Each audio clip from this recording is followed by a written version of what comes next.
modal type of severe weather outbreak we had up there near the warm front up in Michigan, and then down near the dry line and the low pressure down in the southern plains where we normally would see tornadoes. We had some overnight tornadoes down in that area as well in Oklahoma. So you always hate to see fatalities so early in the season, Tim, but I think it's a good reminder for us here in the Carolinas why we had Severe Weather Awareness Week last week, was so that you're prepared for these ahead of time. That's the time to have your severe weather plan, have 3 ways to get warnings, understand the threat level, and just be prepared because we're going to see this eventually. It's just it's not a matter of if, it's just when for us here in the Carolinas. Before we leave today, I want to talk a little bit about the pollen levels. Tim, you and I are probably like the same, we have allergies. They're crazy high right now. And today I noticed something in our pollen count, at least down in Charlotte. Pine started showing up, which now pine is not one of those ones, right, where nobody's really allergic to pine. It's so big. But that's usually something we don't see really starting to get in the top 3 until like April. So to me, that was kind of striking that was showing up in our pollen count already. Tells me 2 things. One, pine might be going crazy here, but the southwest winds might be blowing Georgia pine up into the Carolinas.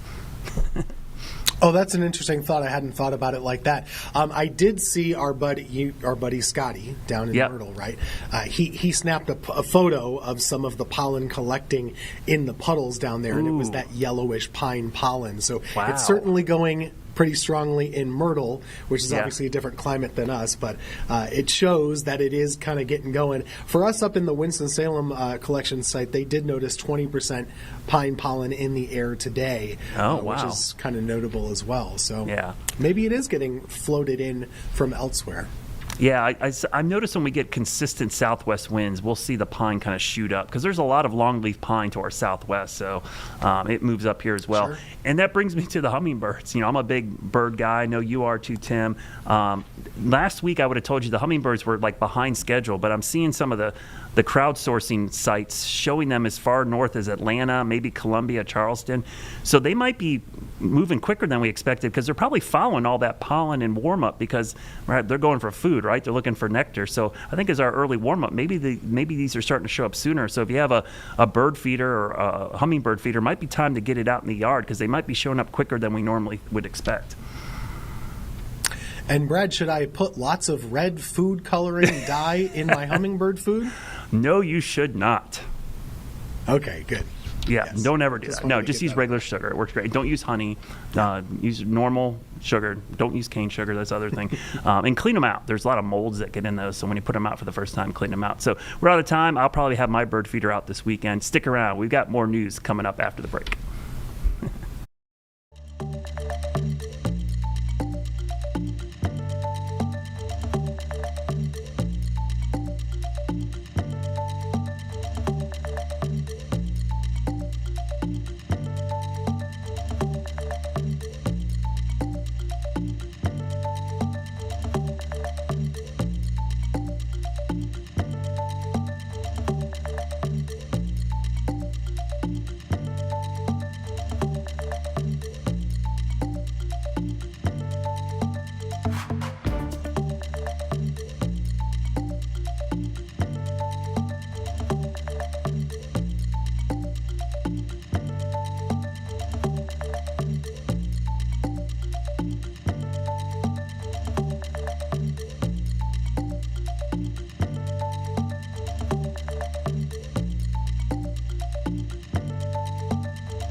Hi, folks. Thanks for joining us for Live Impact News. I'm Vanessa Rufus. Right off the bat, we do want to start with Charlotte City Council. They are meeting as we speak to discuss some business items and a couple interesting items on the agenda. We'll go ahead and listen in right now as this meeting is underway.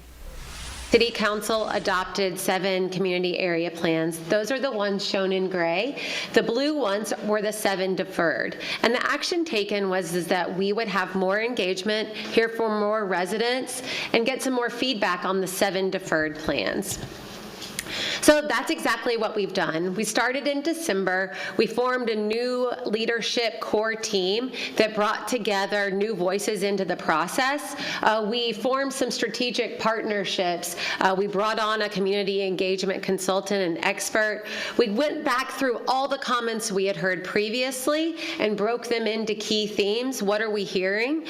We took a look at our messaging so that we could make sure our messaging was clear and that the community could understand it. And then we planned our touch points. So I'm going to talk specifically about those touch points tonight and what resulted from them. Then the last thing you see here is that updated staff analysis, which, as Councilmember Driggs mentioned, you have seen that through the past couple of months, and you'll see that going forward. All of this with the goal of our March 23rd council decision.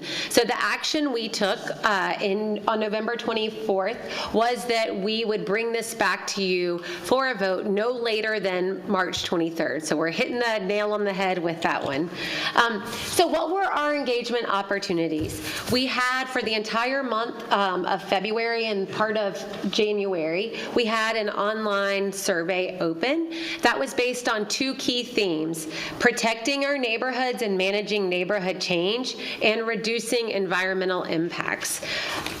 Those same themes were highlighted in our workshops. So we had 2 in-person and 2 virtual workshops. Great participation with those. They were similar format. You could hear about any of the deferred plans and also the adopted plans in the workshop. We had 20+ staff at those workshops representing all of our partner departments, so economic development, transportation, CATS and transit, housing, so corridors of opportunity. Really great representation from a variety of staff to answer questions and provide feedback, and we took a lot of comments in. And then we've also been ongoing attending neighborhood meetings in person, virtual, in evenings, and I'll talk through a little bit about what those have looked like, and those really dive into specific issues. So I want to say thank you to all of you who helped us get people to these meetings, helped us get people to take the surveys. I really believe it's because of y'all's extra push that we've heard from many new voices in the process, and we've been able to get some really good feedback. So this here is just some of the different ways that we were able to reach people and get them to come to participate in our survey and in our meetings. So things like newsletters and phone calls, yard signs, council members pushing it out, press releases, email blasts. And then on the right are some of those neighborhood groups that we have specifically met with to take a deep dive into specific issues. So neighborhood groups, and also, again, thank you, several town halls we've participated in and featured community area plans to be able to have all these additional conversations. So this here is an image. I know you guys, several of y'all have seen this, but this is an image from one of our in-person engagements. This is the one at West Charlotte, so you can see Mayor Pro Tem representing his West Charlotte pride at the meeting. But you can see this really shows how we were able to interact. How we were able to interact with people and get really into the maps, talk about where they live, what their specific concerns were, and then hear from them their questions, to try to, as much as we could, get the information they wanted, and if we couldn't answer it in real time, follow up with them following the meeting. So from our engagement, we have many proposed changes that we feel like are good quality changes and revisions that really should be applied to all 14 plans. So we have new policies, which we have policies that fit into the categories of environmental impacts and neighborhood change, which was our focus when we looked at the themes. And we actually added from our comments infrastructure, because we had a good number of additional comments that fit under the infrastructure bucket, and so I'll talk about each of the 3 of those. And then we have a category which is just additions and revisions that provide clarity to the document, and then of course we have some map changes. So I first want to start by saying there were existing policies in the adopted area plans that speak to environmental impacts, neighborhood change, and infrastructure. So for the purposes of tonight, I'm just going to show you quickly some of the ones that were in the documents and will remain in the documents when they are adopted. So things like avoiding housing near manufacturing, buffering industry with mixed use, prioritizing areas for investment that have had historic impacts and environmental impacts, and then separating with a green buffer. These policies are in the adopted plans and are proposed to remain. We also plan to add, these are our proposed changes, to add a land use review along transit. So if the transit station areas change, our land use will reflect that, and we will do additional land use for any stations that shift. That we added a policy about protecting tree canopy in areas that have less tree canopy. We did the reverse. So Councilmember Mayfield asked us, so in the adopted, it's avoid housing near manufacturing, but we also added avoid manufacturing near housing. So we want that to go both ways. We want to analyze additional tools to mitigate the manufacturing impacts when we do have manufacturing.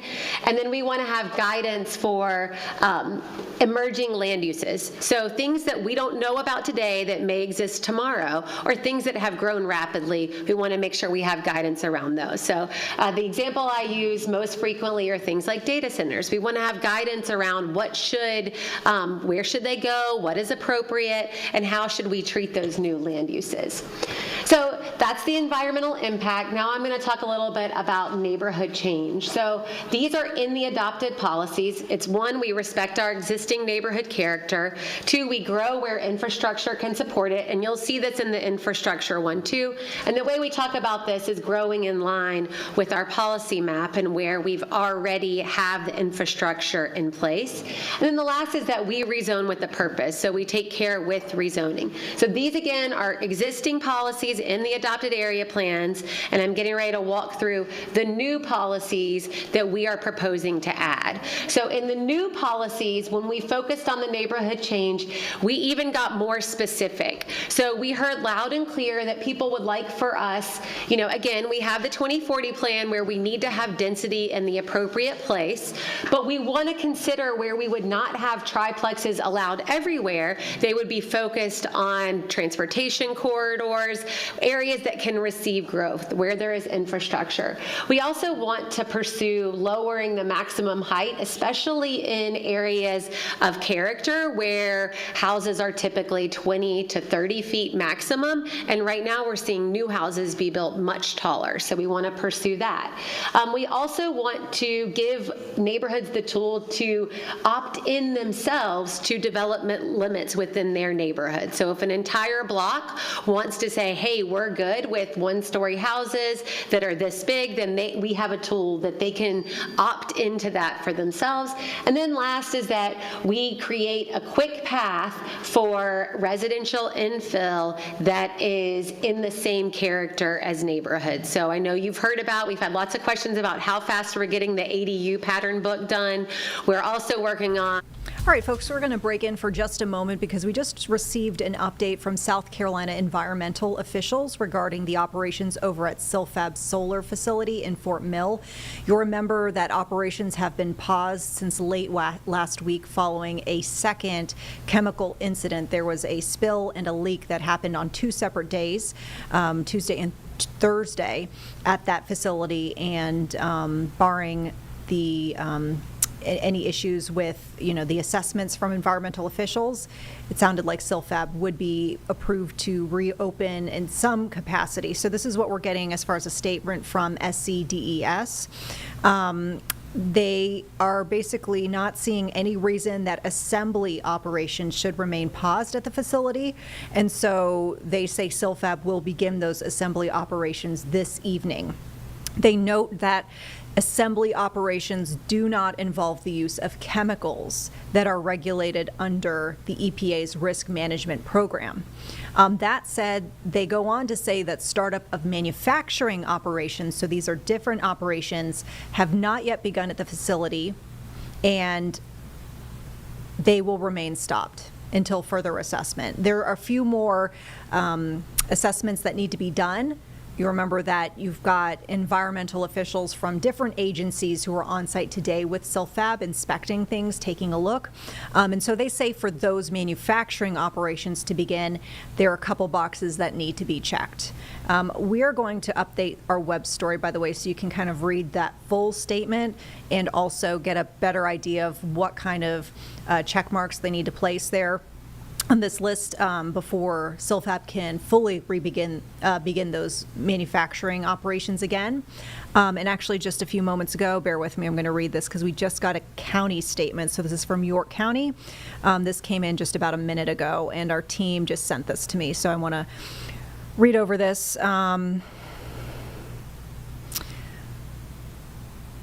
Okay. So York County basically says that it fully supports the regulatory role of the South Carolina environmental officials, which have determined Silfab Solar is authorized to begin assembly operations this evening.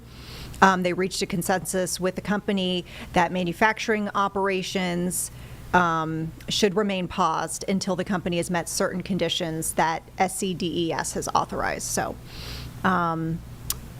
that's the gist of it. I'm very much paraphrasing here a couple paragraphs of this York County statement. But the bottom line here is it looks like Silfab Solar there is set to restart some operations, but not all. The operations beginning now do not involve risk chemicals, if you will, at-risk chemicals. We will send you back now to Charlotte City Council. Actually, after this quick break, we'll be back in 2 minutes once again to return with officials there over at the council meeting.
Hi, folks. Live Impact News continuing now. I'm Vanessa Rufus. We'll turn back to the Charlotte City Council meeting underway as we speak. Last check, they were in the action preview items, part of the agenda. So most recently discussing plans for community areas. So it looks like various neighborhoods where they're discussing next steps and how those areas will develop. Up after that, of interest too, it looks like an overview of planned projects and next steps for Bojangles Entertainment Complex, which we know is looking to have some renovations soon. So let's listen in to see where we stand. Council having to push so hard for the division on council when this was obviously the right thing to do. So I also wanted to ask, there were some really big outcomes as well. Wasn't there an area in either District 1 or 2 where you found, 18,000 acres or square footage of change? Can you give us some detail about that, Ms. Holmes? Yes, that's one of the examples. We are going to hand out a packet that has all of those listed. It's 180 acres, I believe, is what you're mentioning in the North Inner geography, and it is comprised of. We basically just took another look specifically and worked with the community to identify some additional opportunities, making sure that we looked at who owns the property, what the property is currently used for, what the community needs are. So we tried to be very thoughtful about map changes, and so that's how we got to that result, is that additional. And we've done that with several neighborhoods. So the example you gave is the 180 acres in North Inner. We did it with South Inner. We've done it with West. We've done it with many areas in the neighborhoods. That's typically what our neighborhood small meetings are about. Thank you. So that's a huge, huge win for the community, and that's just what we were asking for all along. So for it to be presented as if we were harming these neighborhoods, which we did see on social media and different talking points from the community, we wanted to be clear that we were right in pushing for and advocating for our community and these changes. If you could go to the engagement outcomes. Just the new policies. Yeah, this is one from of the this extension. So I just want to say thank you for doing this. Thank you to our city manager for listening. We needed this. I think it's obvious. The proof is in the pudding. And if we could start all of our initiatives with these goals for this level of engagement and responsiveness from to the community. That's all I have. Thank you. All right. Councilmember Arias. Thank you, Mayor. Thanks, Monica. Thanks for the great presentation, and thank you to your staff for attending the Eastway Sedgefield neighborhood meeting. We had over 60 community members attend from all across District 5, and so this was definitely much needed, and I appreciate all staff for engaging with them. And I also want to thank the council that did vote to defer this. I wasn't part of that council, but to Councilmember Johnson's point, it definitely looks like it was needed. I particularly enjoy the policy changes reflecting the maximum height, because as we continue to grow more as a city, we're going to see more high density come to some adjacent single-family neighborhoods, and one of the biggest concerns I hear from our residents is the height of these new developments, as well as for infrastructure. I believe is it infrastructure, the traffic impact thresholds. I think that's so key, right? I mean, again, I think I mentioned to council before that we passed a transit referendum, the 1% sales tax, and we are trying to not only achieve our sustainability goals, but also become a city that isn't so reliant on cars and more reliant on different modes of transportation. And as we continue to grow more as a city, you know, we have to be very intentional where we place high density developments. And so this is what I call smart growth, smart development, right? Where we take our time to really take a pause, reflect, and see where we can improve our policy to improve the quality of life, not only for the 150 plus folks that are moving to this region a day, but for the people that have been calling Charlotte home. So I appreciate the intentionality, and I do look forward to seeing the updated maps. I did speak to City Manager Ellison Gregg earlier today about how I want to make sure that the maps, we also not only see changes in policies, but we also see significant changes in the maps, right? Because I think what I saw in the previous iterations, the previous deferment of that is that there weren't much changes in those maps. That's why the council deferred them again. So hopefully we see a little bit more substantial changes in the maps themselves attached with these changes we've seen in policy. Those are all my comments. Thank you. All right. And thank you for all your hard work. Miss Mayfield, if you'll allow me, I believe that we had a troop of Boy Scouts over here. It is Troop 9 from St. Patrick's, and I think that they're... downstairs. They just walked out. Yeah. They just walked back in. Right. So they just walked out? Yes, ma'am. I think Yes, Mr. ma'am. Mitchell went to make sure. Yeah, I think. Yes, I got it. Okay, here we are. So I just want to say that thank you for coming back into the room. I know that you guys have time to do homework and all that other stuff, right? So, but we wanted to recognize you. And if you're, who's the leader? Who's the person? For Troop 9. Okay, here we go. Why don't you introduce the young men for us? Yeah, these are some Boy Scouts from Troop 9 at St. Pat's, right here in Charlotte, in Dilworth. So they're here working on a couple of citizenship badges. So thank you for having us. Welcome, guys. I don't know who has the camera, but use it with a lot of vigor, okay? Thank you. You guys have a good evening. Thank you. Thank you for joining us. All right, so let's see, Ms. Mayfield, thank you so much for allowing me to take that just moment to recognize them. Thank you, Madam Mayor. Ms. Holmes, thank you to you and your team. Although I received, honestly, quite a bit of pushback from some of my colleagues when I kept having the conversation about us slowing down, because we did slow down. So I do want to thank my colleagues, some who are not currently with us, but those that supported us pausing long enough to have more community conversation for the 7th. Because of that, these new policies that are directly reflective of community's thoughts, comments, and concerns, we have something that I personally can now support, because it's more robust versus the generalization that we had prior. I am very happy that we identify in that conversation not only the lower maximum height, because we see the impact that that's having on neighborhoods and our traffic impact threshold, but also clarifying what can be built where.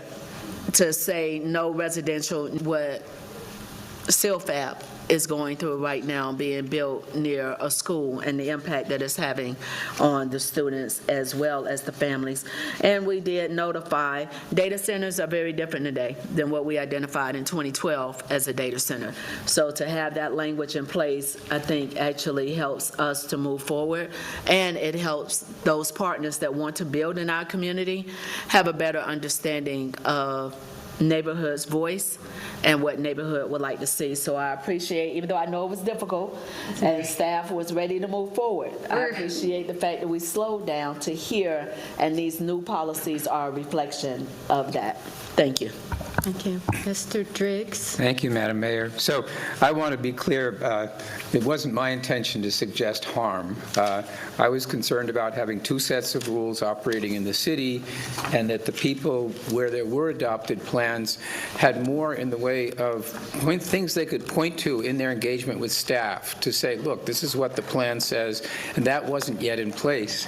I absolutely acknowledge we have landed in a better place than we were, and Ms. Johnson, I appreciate your engagement. I think it has led to a better outcome, and I look forward to getting these plans adopted and operational, and then continuing as we gain experience with them and discover things that maybe hadn't been talked about yet, that we will make text amendments, or it's a living document that we'll continue to work on it. But thank you, Ms. Holmes and staff. You guys have done an extraordinary job, and I think we are in a better place now than we would have been. So I appreciate it. Thank you. All right, now let's keep this going. It's going to be very positive, so let's go ahead and recognize. Thank you, Mayor. Owens. So on behalf of District 6, I just will say, obviously, our community area plan was adopted prior to my joining council, but I applaud the decision-making that it was behind it. I also applaud the extension of some of the learnings that have come from this extended period of time. I like that those are going to be retroactively applied, and so we will have the benefit of this additional learning, and I appreciate your efforts. Thank you. All right. Mr. Mayor Pro Tem, right? Go ahead. Thank you, thank you, thank you. Okay. Thank you very much as well. Ms. Anderson. So just a question. I'd heard some conversation around data centers. Is there language in the policy that specifically addresses data centers? No, what we have is let me go back to this, is that, so one of this is policy, not regulation. Right. So anything we're adopting, we would have to follow with regulation in accordance with what state law is. So some of these, we have some state laws around that can make it a little difficult. We want the policy in place, though, so we follow it once we are able to. So the guidance for emerging land uses is that data centers is one example of many. Vape shops might be another example of things that have emerged as a land use that we were unaware of in years prior. So what the policy recommendation is that when a new land use emerges, we as staff work with stakeholders in the community to understand what impact that land use has on the environment, on neighborhoods, and that we, if need be, update our regulations to reflect that. So if adopted, what this will do, will set a framework so that when we see a new land use emerge, we take the next proactive step to build guidance around how we treat that new land use. So right now, I use data centers as an example because it's something people are very aware of, and it's an emerging land use. Okay. I'd like for us to speak more about data centers. All right, folks, we'll be back with this conversation at the Charlotte City Council meeting in just 2 minutes when we return after this break.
Hi, folks. Back here in the Live Impact News studio, we've been monitoring the Charlotte City Council meeting. They are still discussing this community agenda item. So this was in the action preview items where they are basically looking at community engagement that they've received to kind of talk about next steps in engaging with the community further. So let's go ahead and listen in right now as they're still speaking. Data centers, I brought this up at the retreat because we are seeing data centers now emerging, right? We already have one proposal that will probably come up in front of us for the zoning hearing in District 5. And as we are looking at data centers, I had talked about this at our budget meeting because this is not just data centers take enormous amount of water to cool those massive computers, right? And they use massive amount of energy, right? So there are certain policies that we can implement like other cities have done in terms of cooling measures that or recycling or recycle water to ensure that we are not putting tremendous pressure on our natural resources, especially our water. And I think it's good to hear that you guys are looking at it proactively within the legal tools that we have from the state. And I like how you're framing the word as emerging versus just data centers, because we have, to Councilmember Anderson's point, obviously we have vape shops that are popping up. Also, I want you to keep in mind the game centers. They call skilled games, but they have neon lights in the neighborhoods, and they target some of the most vulnerable population. And that really affects families. I've seen that in East Charlotte, West Charlotte. So I think if you could look at some of this under this umbrella, that would help us from the policy, but also from the regulation perspective. And that's all I have. Thank you. Thank you very much. I believe, Mr. Driggs, do you have the honor of making a motion? Is it just a briefing? So no motion. We'll wait. Okay, thank you so much for that. And now, let's see, we're going to move to Bojangles right now. Okay, who's leading this one? Mayor, this is my great opportunity, and members of my committee, will you please raise your hand? Ooh, bless you, sir. Councilmember LaWanda Mayfield, Councilmember Dante Anderson, Councilmember JD, and Councilmember Watlington is not available with us today. And so, Council, you heard this also at our annual strategy session, and I think then at that particular time we got our hands raised to say move forward. And so this is probably one of the easiest policy conversations we ever had. I'd like to thank Steve Bagwell, who is here. Steve, can you please stand up and be recognized, sir? Thank you, sir, for your leadership. And so while my DCM, who has to put up with me, comes up to the podium, Ms. Craig, everyone should have a copy of the presentation. And I don't have to say a lot because I think we know how important Bowplex is to our community. We know it's very important to have a partner like the Charlotte Checkers, who just signed a long-term lease there. And this is an old facility, date back to the 70s, 50s, and some of the parts even to the 40s. Ooh, we got the expert, Kathleen Seashak. Okay, Kathleen. Okay. And so if there are any questions from council members, please let me know. If not, I'm going to save Kathleen the time to go on through the presentations. Are there any questions? Okay. All right, Ms. Anderson has a question. Thank you, Madam Mayor. No real questions here. I think we had a robust conversation about this initiative, and I think we all agreed that it is much needed in a facility that's 70 years old and brings so much tourism to the city of Charlotte. So to me, Chair Mitchell, I feel like this is a no-brainer. We need to move forward and invest in Bowplex. What I will say, just in closing, is we had a presentation of a lot of different opportunities at the retreat from an economic development perspective. This withstanding, I think this one is definitely a go. But we had a list of projects that we were speaking about, and we have a finite amount of dollars. And so we need to have a robust conversation about, on a go-forward basis, what's really important and how we prioritize investing our money into some of the other economic development projects. So with that, I would say no-brainer, totally support this, and it makes sense given how important the Bowplex and Bojangles Coliseum is to our community. Thank you, Madam Mayor. All right, thank you. The Mayor out there will let council know we'll be voting on this March 23rd, and even though it's our zoning meeting, this is very time sensitive, and so we're going to add that, I think, City Manager to the agenda for March 23rd, correct? Yes. Okay, thank you. Kathleen, you're good. Thank you. Thank you, guys. I really want to reward our council member Anderson for saying there's going to be things that we're going to have to really work through and do it well so that everyone can be ability to have what we think as our city, to be able to have all of that. So I want to say thank you for bringing that up. I know that it's sooner or later the budget will start to be formed, but we've got a lot of work to do, and it's going to take a lot of time and effort. So thank you. Start thinking about that now. Okay, so let's see. That takes us to solid waste services. Where's my best solid waste service guy? There it is. There he is, right? Right, now what high school did you attend? Oh, please. You know. Okay, I'm just making sure. Okay. I'm sorry, JD. All right, here we go. Are you ready, Miss? I can say your name. Jesus.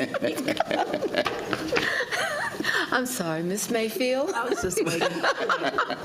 I got He was just over here I'm watching everyone try to tell you. Here we go. Thank you all. I do want to acknowledge our committee. I'm lucky enough where I have all of our newly elected as well as Councilmember Johnson. So I have Councilmember Mayo Owens as well as Councilmember JD, because I'm not going to jack up your name tonight. Our team is ready to present. They can pull it up, but I do want to just remind everyone we did receive an update on our solid waste services ordinance modernization. This one's really just a language update. So the Housing Committee actually back on February 5th, and whoever's in charge of the slides can pull up our solid waste ordinance info. But back on the 5th, our meeting did include a presentation. I believe council has already seen a lot of this and trying to be respectful of time. But this ordinance does not result in any service level changes, nor any... All right, folks, before they get deep into this item on the agenda, we're going to take another break here. We'll be back in 2 minutes with more from Charlotte City Council.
Hey folks, Live Impact News here, and we are going to rejoin with the Charlotte City Council meeting, which we've been watching over the last several minutes. We've got another item that just came up. This is called the Solid Waste Services Ordinance Revision. Essentially, they're receiving proposed revisions to the city's solid waste service ordinance as the Housing Committee is recommending. So let's listen in. They're doing the presentation right now. How our service could potentially be impacted this upcoming year, specifically around yard waste. I just wanted to ask, is that still on the horizon? Are we still thinking about that for this year, or have we moved past that? I'm hoping it is put to the side for now for this year. Okay. That's something that we really wouldn't want to affect, but it was at one point. But with the changes that we have in play right now with personal containers, which is in this ordinance update, as well as paper bags, is helping us drastically. Okay, great. I can tell you I've been by the solid waste office several times looking for some of those good paper bags for yard waste. They've been out for a year, so they told me to stop coming over there and bothering y'all. I had to break down and go to Costco to buy them. I apologize. That's okay. That's quite all right. The last comment is just really a comment, and I get from time to time questions, and I'm focusing on yard waste right now. But I get questions from constituents about, in particular, some of the elderly that are not able to secure their leaves and pick up the leaves and things of that nature. And I'm wondering if we have some type of service, or potentially in the future, if we could stand up some type of service to help some of our elderly residents who are aging in place as it relates to leaf retrieval and things of that nature. Okay. Just something to think about. Thank you, Madam Mayor. Thank you.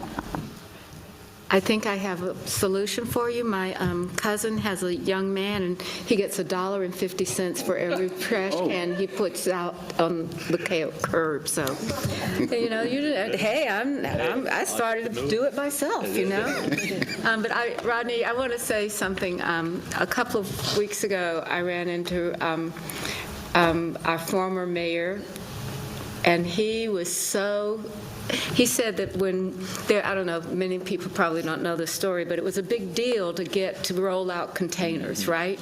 Everybody was like, oh no, it won't work, it won't ever work. And Richard said to me that he still has the trash can that you had painted #1 on the side of, and he still has that trash can, and it was just like it took me back. But I just wanted you to know that if you ever want to know that where your trash can is with #1 on it, go to Richard Vinroot's house. Thank you. Yes, please. So, Mayor, members of council, and Rodney, you're exceptional, committed to exceptional service every day. I do want to take this time to say that maybe out of all the services that we provide in the city, solid waste services is exceptional. It is over the top, and we do not recover all of the fees related to that, unlike water, wastewater, stormwater. So as we go forward, and we have interesting budget discussions, one thing that we need to remember is that the interlocal agreement between the city and the county expires in 2028. And Sean Heath he just loves working on big projects, so this is one that he's working on. But with that said, I think the recovery is, 30%? 30%. There's a lot of things that we can think about in terms, I wish Dr. Watlington were here, because, some cities look at their waste stream as a revenue stream. Mm-hmm. Okay? So let's just, as we start to think about this, how can we take something that has taken away some of our capacity around the property tax and maybe get it on the other side of the ledger, and we can do something different with renegotiating the interlocal agreement. All right, any further comments or questions? All right, Ms. Ashmira? Yes, I just want to thank you, Rodney, for the great work that you do and for your leadership. What is the status on that facility that we were looking into to increase the safety for our employees? How is that project coming along? It's still under review, but we are working with the county right now to see if we can finalize some things. So is there a site that's been acquired yet? No. It's not. No. So it's still in discussion. Yes. Thank you. All right. Any further questions, comments? All right, thank you very much. All right, thank you. We really appreciate you. Thank you. Okay.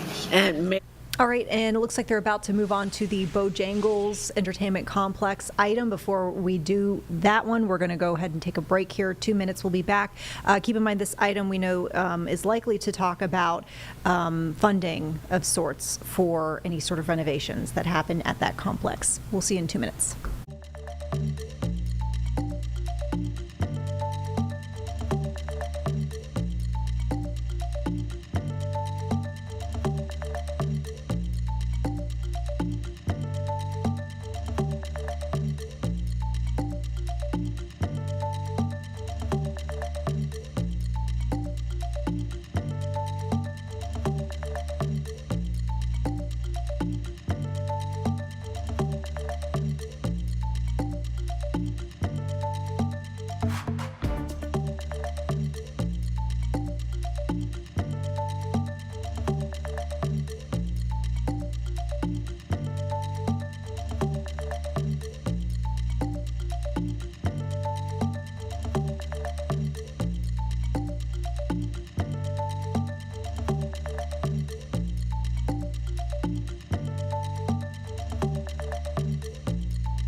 All right, folks, we are returning here on Live Impact News to the Charlotte City Council meeting. They are on that Bojangles Entertainment Complex item on the agenda tonight. This is going to be an overview of planned projects and next steps for financing and completing capital improvements. We've mentioned before here on WCNC Plus, that complex is looking for some renovations, and we're going to go ahead and listen in as that discussion's underway. $25 million in funding, and so we're going to talk you through this project and the recommendation. So just as a reminder for the community, this is an activity that you have been participating in for a number of years now. NOAA acquisition is one of your broad ranges. All right, and Vanessa Rufus here. Just wanted to let you know, it looks like they've actually very quickly moved on from that item, that Bojangles Entertainment Complex. Looks like now they're discussing NOAA funding. This is naturally occurring affordable housing funding for 1001 Tyvola Road. Let's listen in now. Housing preservation to include NOAA acquisition and rehabilitation activities. The RFP is a rolling RFP. The reason why this is rolling is that it allows your development partners to respond to unique opportunities when they come to market. So we receive these and review them on a revolving basis. We received this one in January, reviewed it, and are now bringing it to you for action review. And again, here's your your $1 million bond allocation. You'll see in the column to the left is your allocation amounts and then current balance that is in your allocation. So looking at your entire housing trust fund, you currently have $44.2 million ready for allocation to new projects. So, like I mentioned, you've been doing this activity for a number of years. In March of 2019, you passed a NOAA policy. I wanted to bring that to your attention.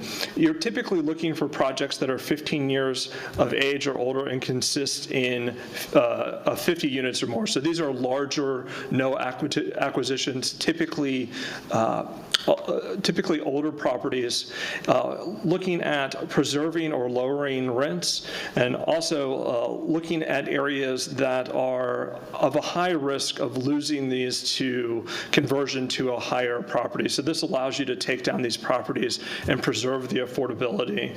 We typically look for properties that only need light to moderate rehabilitation and then require at least 15 years or more of affordability for these projects. What's up here in front of you is a map of your NOAA investments. You'll see in blue, that is all of the NOAA investments that you have made since the beginning of this activity. The items that are in the pink circles, those are acquisitions that you've made in your 2024 bond, and then the green dot is this current proposed development.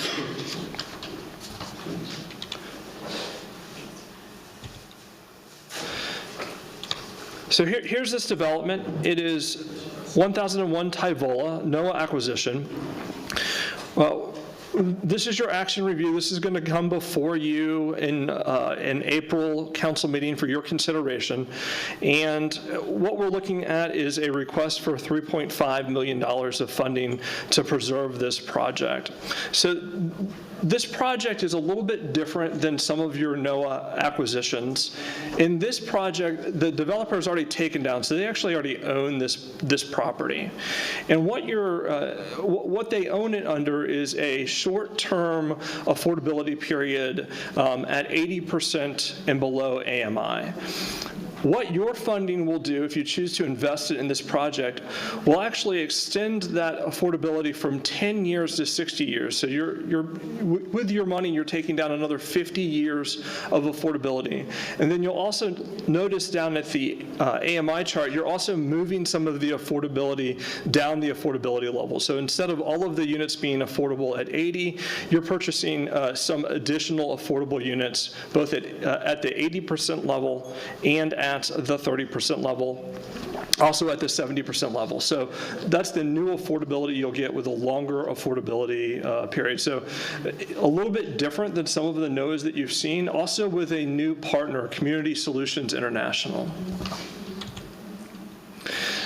So Community Solutions International, some of you might recognize the name of this organization because they're one of the leading national organizations that's working on ending and preventing homelessness. So they are working across the country with an aim to achieve functional zero in all of their communities, making homelessness rare, brief, and non-reoccurring. They are partnered with a real estate firm called BDP Impact. They are a national social impact real estate firm that partners to provide impact investments to bring these properties under control of this type of organization, nonprofit organizations that have these mission-oriented investments to preserve affordability. And so what's really special about this project is that they are focused here in Charlotte on veterans homelessness. So this is a true mixed income development where you will have some market rate units in this development right on your blue line, right in District 3. But also in that development you will have veterans that are returning into stability. and other folks that are using this as a location to achieve stability. So in our committee meeting, when we talked about this project, one of the things that we talked about was creating these true mixed income communities where you have folks who are just your working members of our community, and then also these populations that are using this housing to return to stability. And I think one of the things that one of our council members talked about, which is true about this development, is the no poor floor, no poor door philosophy, meaning that throughout this development will be a mix of individuals living here. Some of them will be under special subsidy programs, and some of them will just be market rate renters, and you won't be able to tell by the unit that they're living in which they are. So some key considerations that your staff looked at when we were reviewing this. This does advance your NOAA objectives. It does have that below 80% AMI. It does also activate the deeper targeting, including your 30% requirements, and it supports vulnerable populations. When staff was out at site, they were actually ran into one of our friends and colleagues who works at Veterans Bridge Home. They're one of the nonprofits that provides residential services. So that's a type of organization that's actually involved in this project, who are providing those types of residential overlays to provide a real stable community for our returning veterans and other high-risk populations that are going to be using this property. Also, this property supports, again, your unsheltered response, providing additional units that are accessible to our nonprofit partners that are working in that space of our housing continuum, and it also meets your transit and mobility access goals, being right at a blue line stop. So in addition to staff's request or a recommendation for the $3.5 million, there is also a required exception to your NOAA policy. So as stated in your NOAA policy, your typical NOAA investments are 15 years of age or older.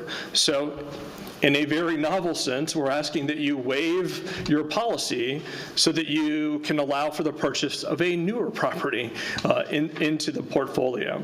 Has minimal rehabilitation needed, and so what the city investment's doing is it's actually securing that longer-term affordability and that deeper income targeting. It meets all of your other requirements for being a NOAA project: the correct affordability mix, leverage, the terms, the unit counts, all of those other things are there and conform to your NOAA policy. So looking at your NOAA buckets here, you had $14 million. You made some previous investments of 10.5, leaving 3.5. And if you were to approve the funding for this project, this would be your first completed bucket of your 2024 Housing Trust Fund bond. And that would be the balance, the $40 million, after approval of this project. So this is an information-only review of upcoming action, and that action will be on your agenda April 13th. And that is the end of this presentation. And Mayor, I would just like to add, when they mentioned VBH is already a part of this program, they have a space within the complex, and their work is not just accessible for the 100, it will be accessible for all 242 residents that live there. And when we look at proximity, this is physically across the street, diagonal, not just from the blue line, but Aldi's grocery store is directly across the street. So this is on a corner that has seen quite a bit of development in the lower South End area, where we've seen quite a bit of displacement, but the complex itself has every amenity that you could think of in a new development. So to have these additional financial opportunities specifically for our veterans. If we choose to move forward, this is a high-quality development that has almost everything, including co-working spaces that will be available in some of the units. Is there any, who?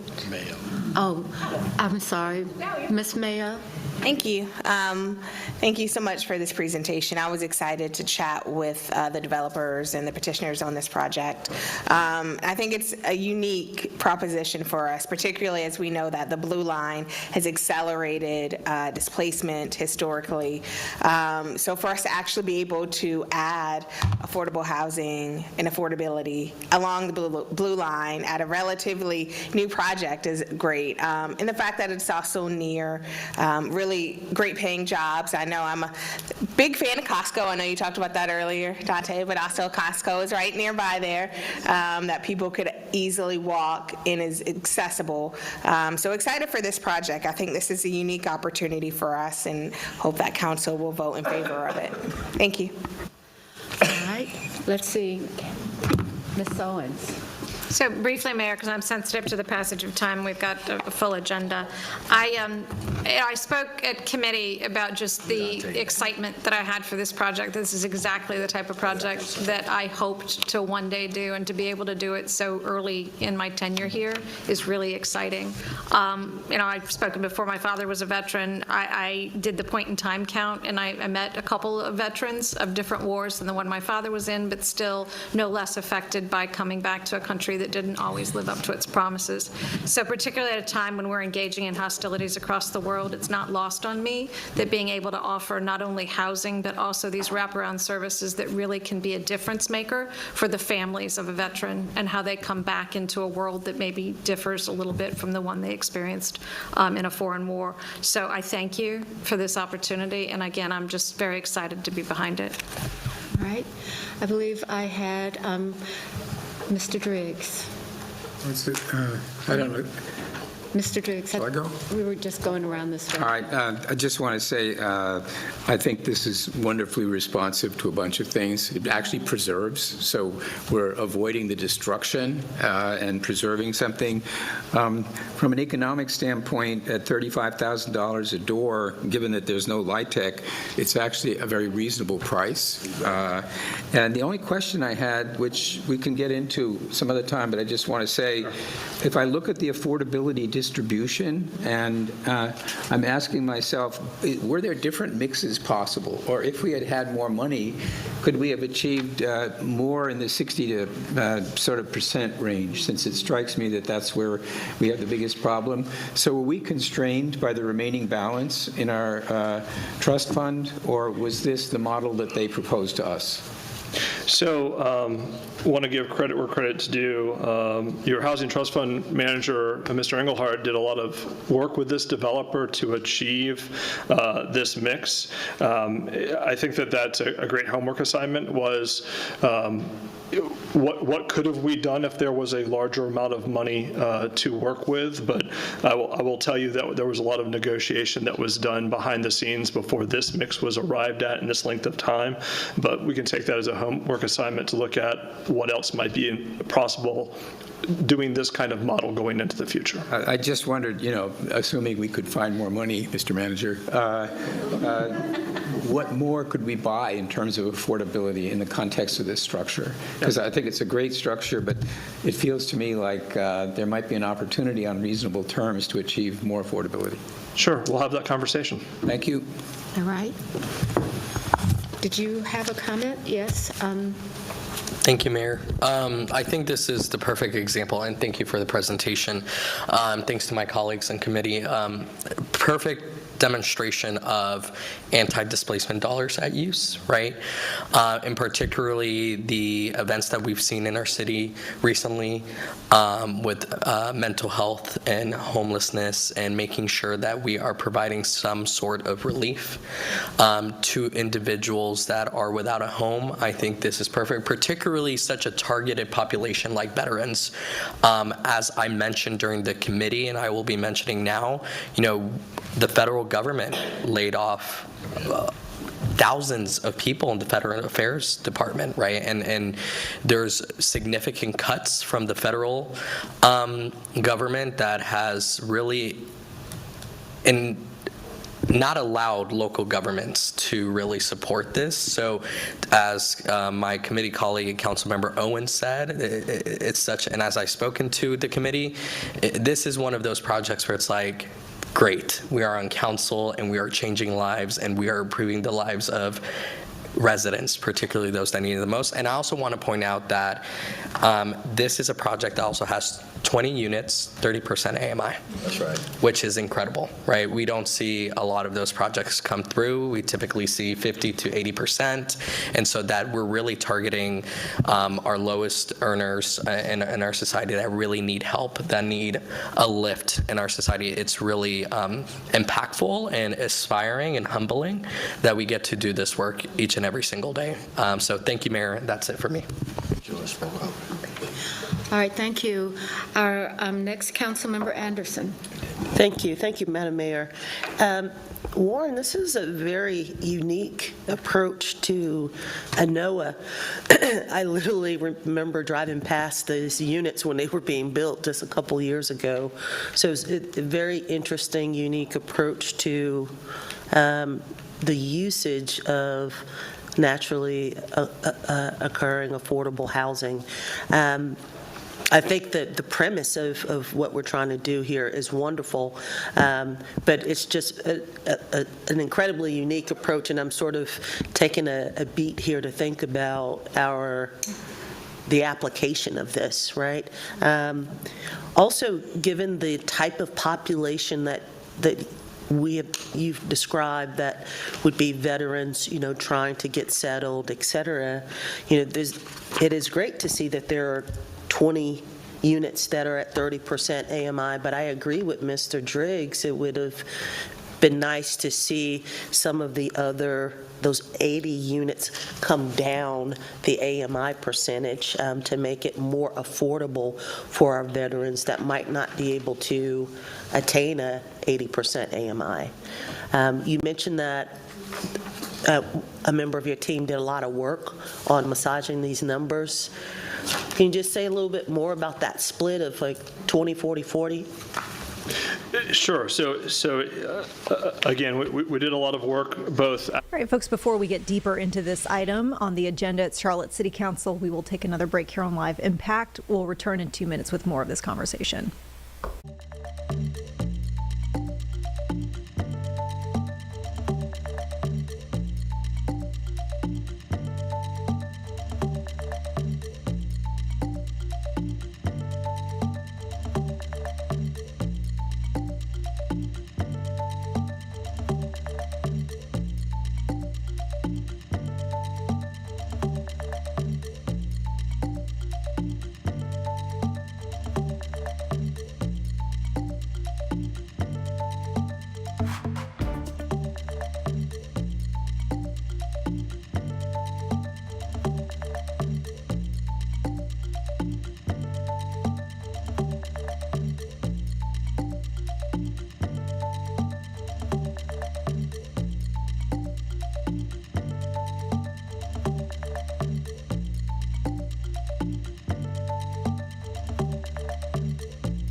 Folks, welcome back to Live Impact News. We're turning back to Charlotte City Council. They've been discussing an item agenda regarding affordable housing, specifically, though, naturally occurring affordable housing, as they're talking about here, and specifically an area on 1001 Tyvola Road in Charlotte. Let's listen in. Opportunities, supportive services, especially mental health. So, and plus, this is actually a very good deal because we are only contributing 5% towards this. And I know we are making an exception to the policy. So my question is, should we revise our policy? Because we would like to see, at least I would like to see more of this, because naturally occurring affordable housing units is the best tool to preserve housing today, not 6 months, not 2 years or 3 years from today, because this is most effective way to support to help with affordable housing crisis we are seeing. So I would like to hear your feedback on policy revision that we need to potentially consider. Yeah, thank you for that question. This is a question that me and my colleagues have been having about this policy. It is several years old now. It's almost 6 years old, so it might be time for staff to go back and review this policy. It's been a really good policy. It's preserved a lot of affordable housing in the community, but it might be time for us to review and make some recommendations that may bring it more in line with what's going on in the market right now. Absolutely. I think that would be important because I know this proposal came forward, but I wonder how many there might be that may not come forward because our policy says otherwise. And because this is a relatively new construction, 2021 built, it doesn't need any major rehabs like we have seen in the past. So this nonprofit, the BDP Impact, is this their first project here in the city? It is their first project here in the city, but they've done projects like this all over the United States. Got it. Well, hopefully this will be a start to many more. That's all I have. Thank you. All right, Ms. Mayfield?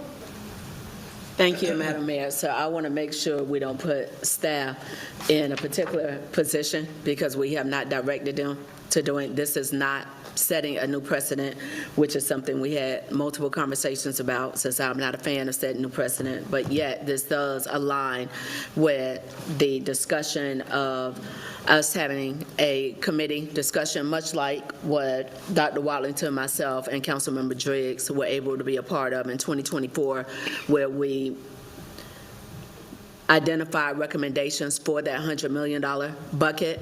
As was mentioned with this request of $3.5 million, this is the first bucket that we've actually now have zeroed out based on the alignment.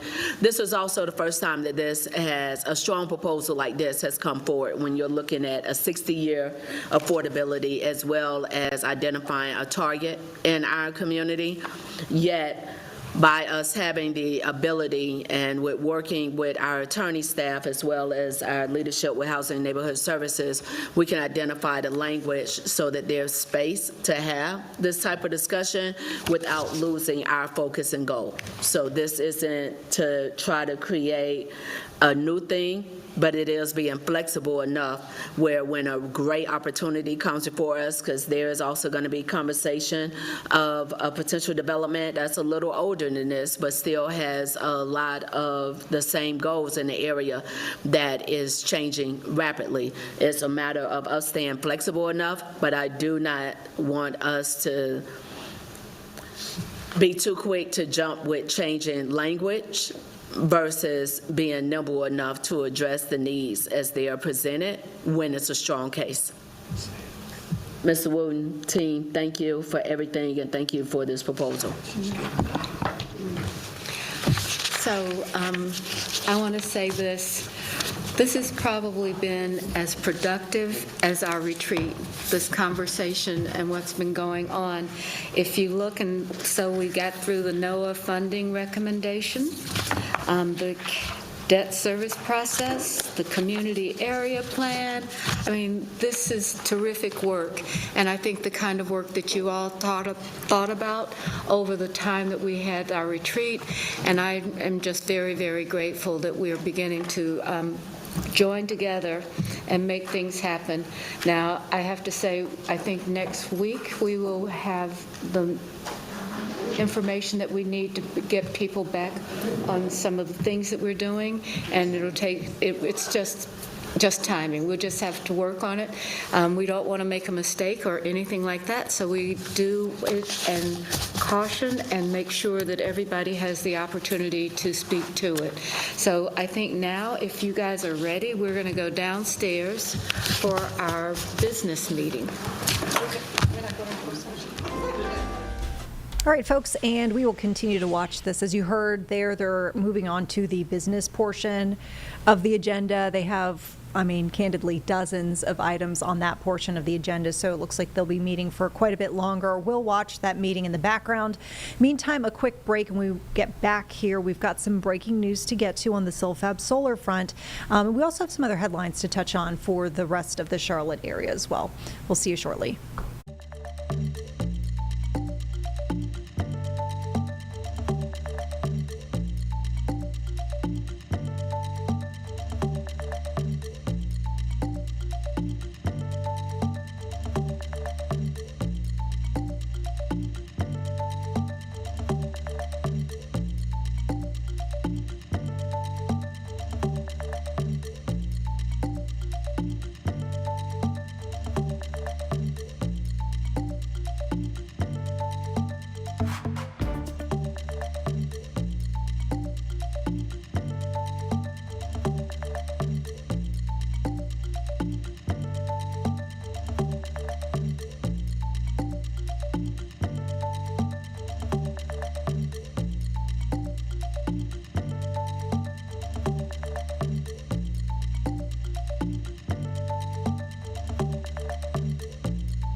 Hi, folks. Welcome back here to Live Impact News. Vanessa Rufus here with a brand new breaking statement from Silfab Solar. This is the facility in Fort Mill, which we are seeing attempting to restart operations following those two chemical incidents last week. They just issued a new statement. I'm going to go ahead and get that ready, and our lower third is ready as well. So this just came in just a few moments ago. Silfab saying here, Silfab Solar appreciates the visit and assessment completed by the EPA and the South Carolina Department of Environmental Services today. After a thorough review, DES confirmed no indication that assembly operations should remain paused and that assembly operations do not involve the use of chemicals regulated under EPA's risk management program. The statement goes on to say Silfab thanks the EPA, DES, and county officials on site today and will continue to work with the authorities as appropriate in consultation with TRC Companies, a nationally recognized third-party engineering firm retained by Silfab and participating in today's assessment. Silfab Solar is bringing module and cell assembly production activities back online beginning at 8 p.m. this evening. So obviously that was as of 20 minutes ago, those assembly operations restarted. As we mentioned earlier in the stream here in the 7 o'clock hour, the environmental officials who are involved with the assessment today are telling us that there are not going to be full operations restarting. So we're simply talking about assembly operations restarting this evening, manufacturing operations. Apparently, the company needs to meet a few more conditions before they can restart those. So we'll continue to keep you posted on that. But of course, this is coming as we see some backlash in the community after those 2 chemical incidents, which forced the temporary closure of a nearby school. And we had various parents who spoke to us after those incidents saying that they wanted more transparency. They were very wary of Silfab restarting. But nevertheless, environmental officials here saying that they're giving the go-ahead for assembly operations to start, and more to come on this story in just a bit. All right. With that, we are going to turn to another big headline of the day here in Charlotte.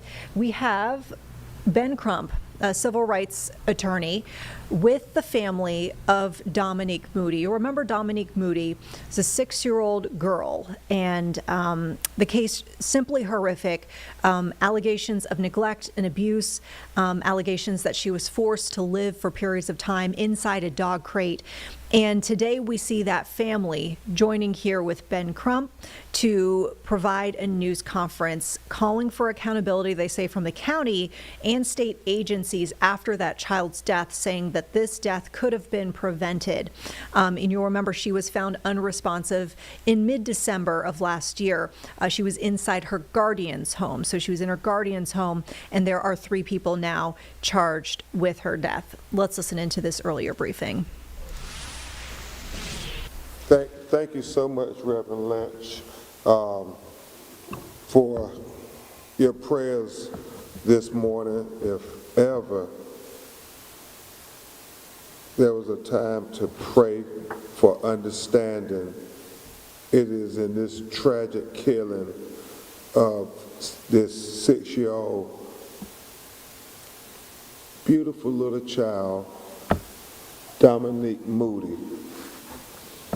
I'm Attorney Ben Crump, and present with me is Attorney Chance Lynch, who runs our North Carolina office, Attorney Lisa Parker, senior attorney, working with Attorney Lynch, who runs our Atlanta, Georgia office, and we're proud to co-counsel with Attorney Kate Edwards, who is based out of Raleigh, North Carolina, as we are putting our resources to try to understand what happened here to this 6-year-old baby and how it was allowed to happen, how all the red flags were missed. Her mother, Ikea, is en route with her grandmother, Miss Shirley Mack, to join us. They've had some traffic delays, but we are honored to have here with us her great uncle, Mr. J. Vernon Peterson, who is going to talk to you all at the end about what he uncovered in his embalmer's report. He's a funeral home director that prepared the body for the funeral, and you all already know how shocking this case is, but when you thought your conscience couldn't be shocked any further, you listened to what he uncovered while they were trying to prepare her little body for funeral services. So we are here because the county owed a duty to Dominique Moody. We are here because the state of North Carolina owed a duty to Dominique Moody. We are here because, as you all well know, because I'm afraid if the media wasn't doing their job so thoroughly, that this would have simply been swept under the rug. And that cannot be allowed to happen here. 50 calls to the police about things going on in this house, and they miss the abuse of this child.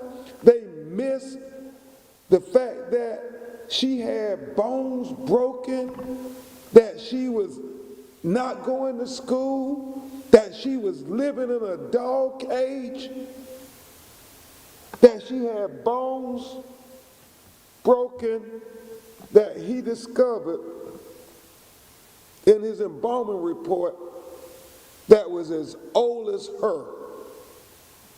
I mean, this case is one of the most tragic cases I have ever seen in my over 25 years of practicing law. I mean, this is tragic beyond any comprehension. You can't even understand the level of malfeasance that was inflicted upon this child. You don't believe it when you read the reports. The fact that she had insect bites, rats bites, I mean, scarring from her head to her feet. Absolutely. I mean, abuse on the front of her body and on the back of her little body. I mean, my Lord, it's just the most tragic case. It's beyond comprehension. And you think about the fact that you have 5 reports to the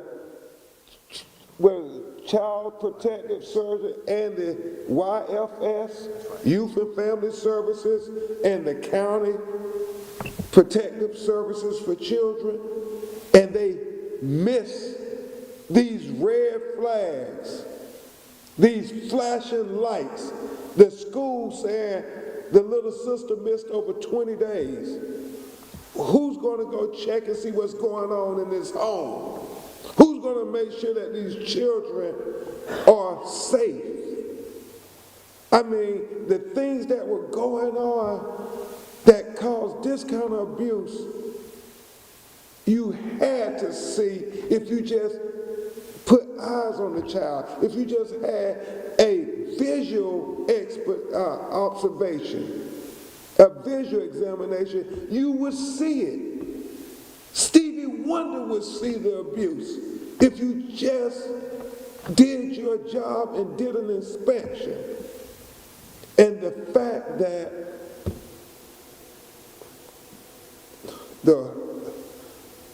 at best, I don't even know what you call it. You have a report where they said they did an inspection and they found nothing substantial to show abuse.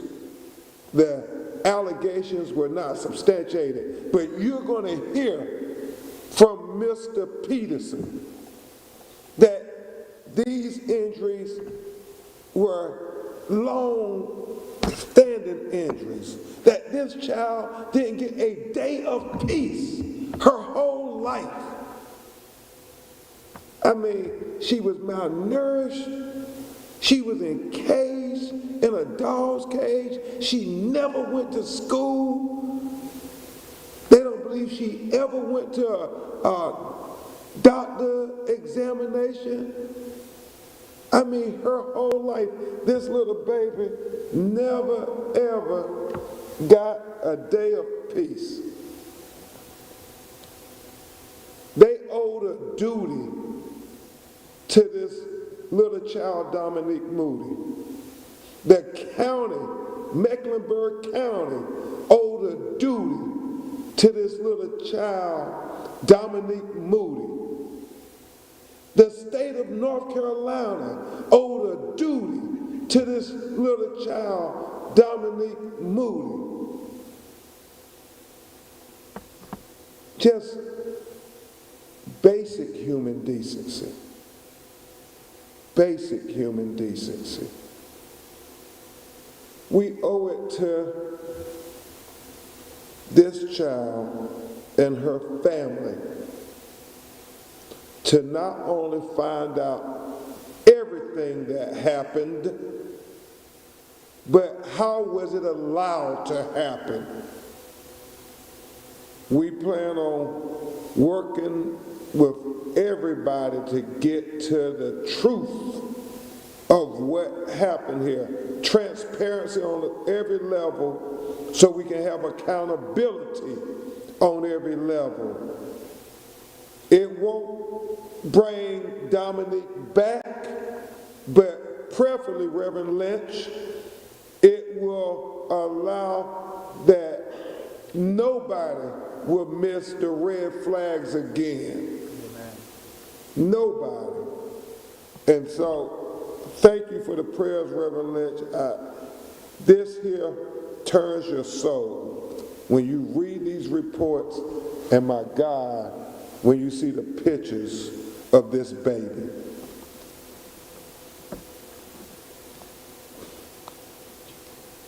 I mean, if they treated an animal like this, but a little baby, it shocks the conscience more than we can even articulate.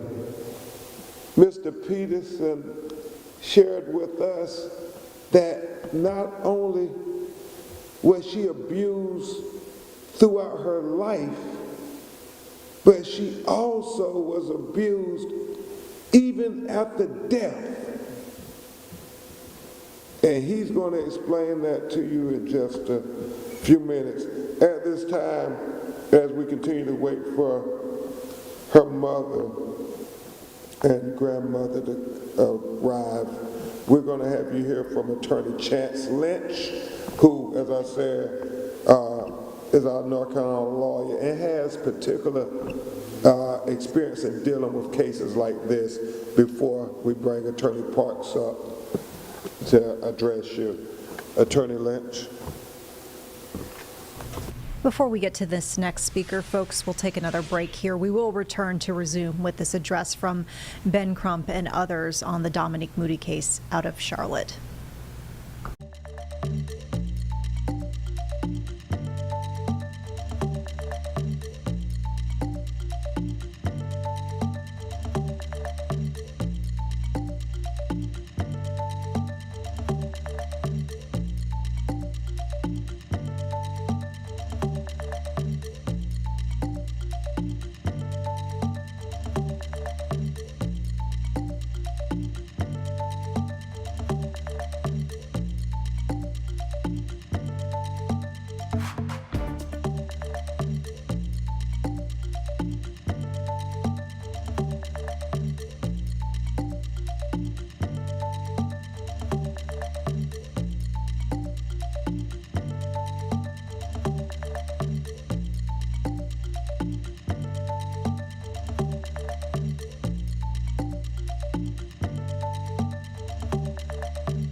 Hi, everyone. Welcome back to Live Impact News. I'm Vanessa Rufus. We're continuing on with this press conference from civil rights attorney Ben Crump and the family of Dominique Moody. You'll remember back in December, we told you about Moody, a 6-year-old girl who police say dealt with abuse.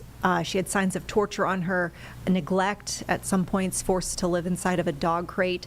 And tonight, her family, alongside some attorneys here, say they're calling for accountability. They say that there were some missed signs from the county and from state agencies, and they want to know what could have been done to prevent this.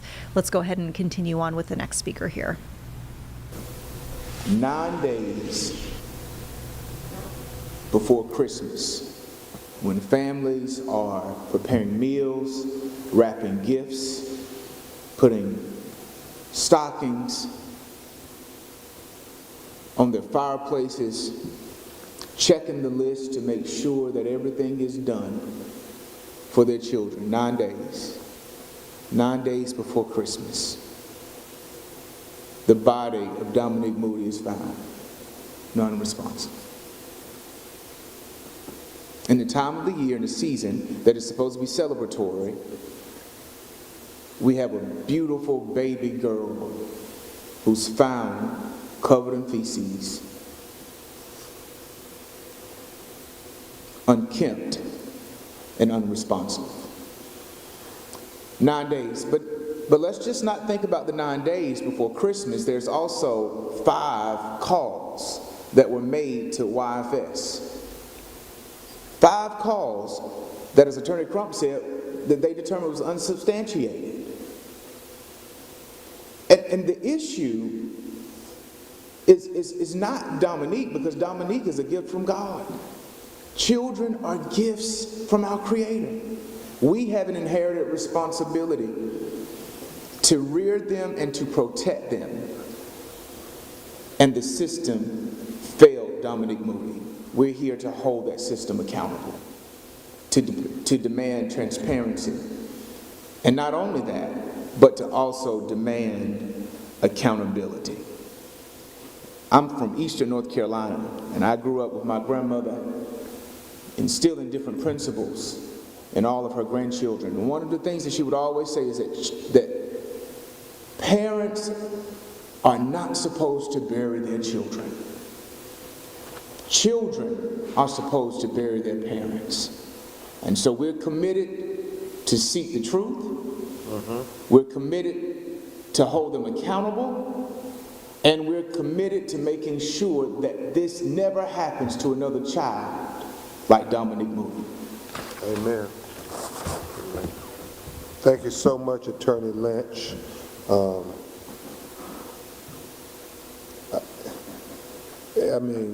I hear Reverend Lynch's name, and then I hear Attorney Chance Lynch's name. And when you hear the word Lynch, and you think about just everything she suffered,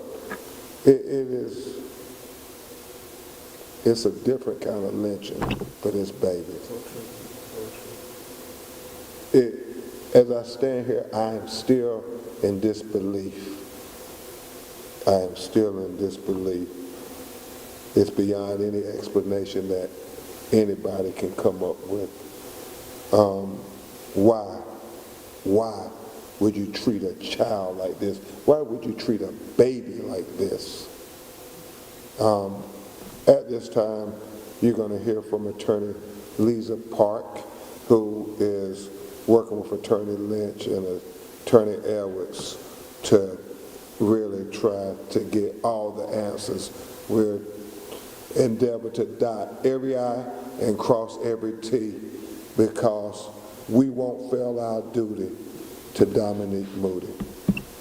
Attorney Park. And another break coming our way here before we get to the next speaker. We will have more in 2 minutes.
All right, folks, continuing on here on Live Impact News with this Ben Crump press conference. As we mentioned, this is from earlier today, where he, alongside other folks, including the family of Dominique Moody, that 6-year-old girl who police say was abused and neglected and even had signs of torture on her, are calling for answers in her death. Now we're continuing on with this next speaker. I think that we, as a group of attorneys coming to this case, are coming in, frankly, after most of you. You all who are representing your respective news organizations. We've been reading all of your articles, your stories, because we have been more recently asked to represent this family. And we do want to recognize all of the reporting that has been done on this case, the persistence that you all have shown. We understand that there has been some brick walls that you all have faced. And frankly, we are in the same position of gathering information, of investigating what happened here, and that is the phase that we're in right now with the legal team, is collecting every bit of information that we can.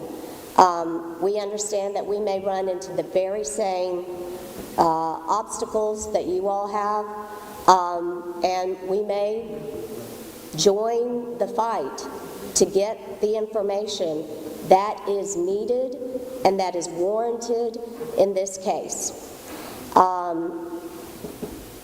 We want you to understand that we do want to respect the privacy of the family, so any of the questions that you all may have, you can direct it towards Ben Crump Law or Kate Edwards, and we expect that this case will be ongoing, that the investigation will be ongoing.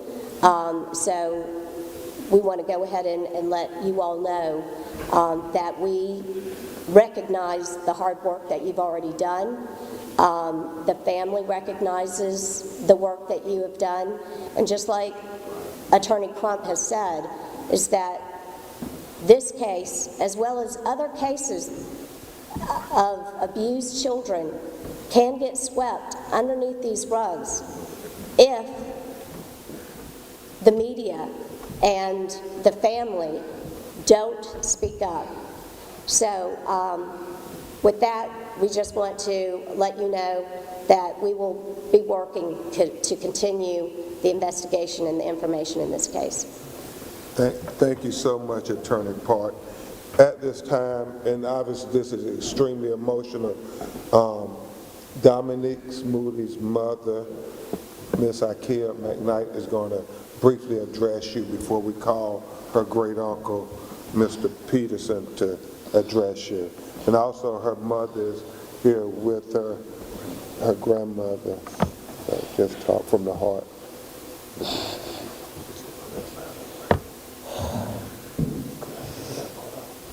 I just want to say my baby didn't deserve what she went through.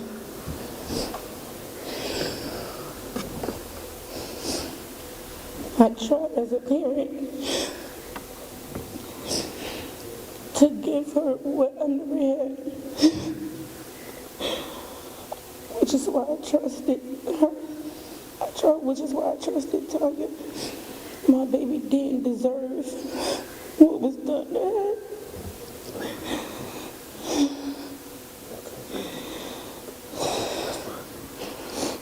As we said, this is very emotional. Now we're going to hear from her great uncle, Mr. Peterson. And Ikea, you can sit right here.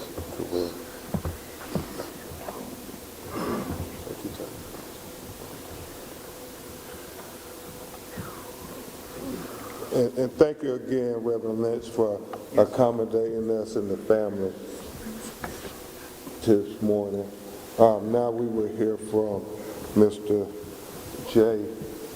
Peterson, her great uncle. And this he's going to just speak from his environmental report. Some of it is very, very graphic, Mr. P. As you might imagine, this has been a challenging task for me, not only as a mortician, but as a relative. When I first got the call, I thought that the child had died of natural causes. And then I learned of the torture. I learned of the abuse. But when I took baby Dominique into our care, I did not foresee what we'd get. Dominique was 6 years old, about to turn 7. Yes, sir. She stood only 3 feet tall, weighed 27 pounds.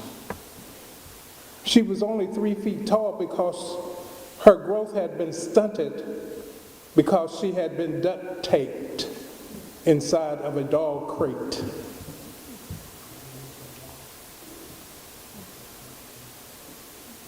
What we found when we took her into our care was a little one struggling to survive. You ask, why were there broken fingernails and why were there bruises on the tip of her fingers? Well, she struggled to live. She fought to get out of that crate. The bruises on her body were from head to toe. There were broken bones. In doing our work in the embalming process, there was a challenge because she had been restricted with ligature and duct tape, so the fluid did not flow freely. That was a challenge. We typically don't have this challenge with little ones. We find this oftentimes with adults with cancer and diabetes, not from a child that was duct taped inside of a crate. She was emaciated because she had not been fed.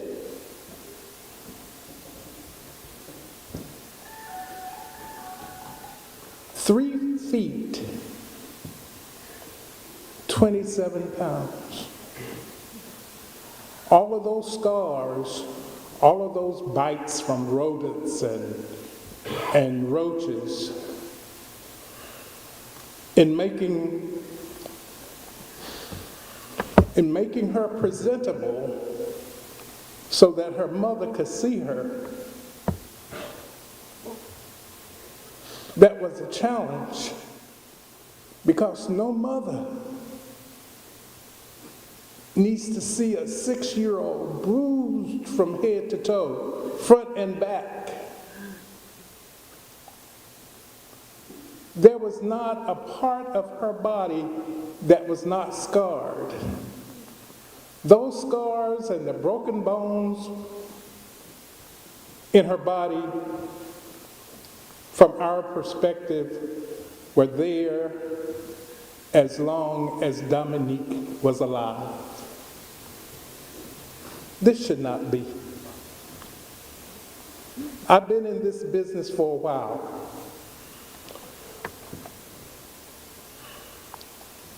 It's been a challenge. Only now have I come to the point where I can talk about this more openly. But I tell you, as I told others, when we first took Dominique into our care and when I heard about the circumstances of her demise, I was angry, very angry, because this should not be. And did you say about, you told me she was abused during her life and even after her death, based on your examination?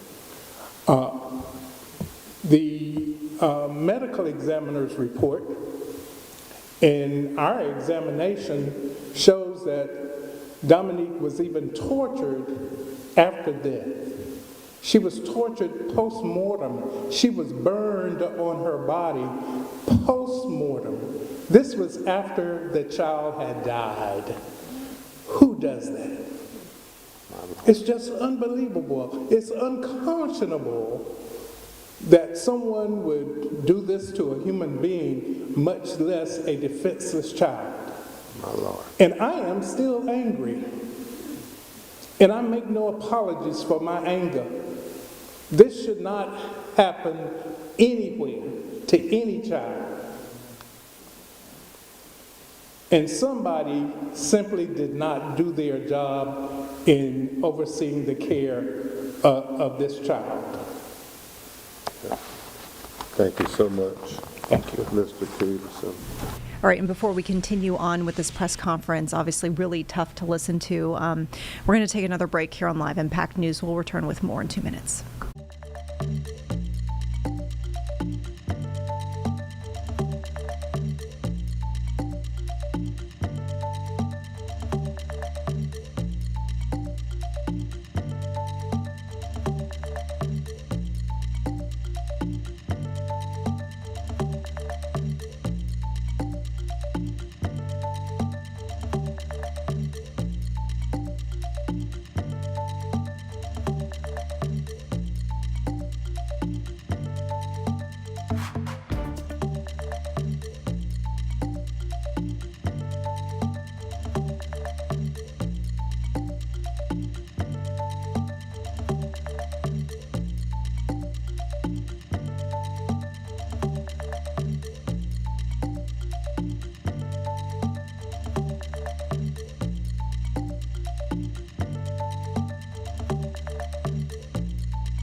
All right, folks, we're continuing here on Live Impact News with this very difficult press conference as Ben Crump, along with the family of Dominique Moody, that 6-year-old girl who police say was abused and neglected and perished in December, are demanding answers. We're continuing on now with their briefing from today. Her other family members also here with us, and as I told Ikea, Mr. Peterson, the entire family, Mecklenburg County owed a duty to your baby Dominique Moody. The state of North Carolina owed a duty to your child Dominique Moody. And I believe we all, as part of humanity, owe a duty to Dominique Moody to make certain, as Attorney Lynch said, no other child is killed in the manner that little Dominique was taken from you all. And we'll dot every I, we'll cross every T to make sure not only that the killers who have been charged are held accountable, but also that the government agencies that missed all the red flags, all the flashing red lights, that they also would be held accountable. So at this time, before Reverend Lynch prays for the family again, as they try to make sense out of something that makes no sense at all. It is beyond comprehension. As Mr. Peterson said, how you would treat a child like this. Beyond comprehension. With that, we will try to take some of your questions, if you have any. And we thank you as attorney. All right, folks, and our time here on Live Impact is coming to a close. As we've mentioned, in this Dominique Moody case, there are 3 people who are charged in her death, and we will continue to follow that portion of this story as well as all these other threads, of course, which we've learned about during this press conference today. We will, of course, see you for the news at 11 here. We thank you so much for joining us here for Live Impact. We hope you have a great evening, and do stay tuned for our next hour of programming. We've got a lot of great stuff coming up for you, including up next are In the News segment, so we'll look at some of the national headlines, followed by at 10 and 10:30, Locked on Hornets and Locked on Panthers, respectively. Have a great night.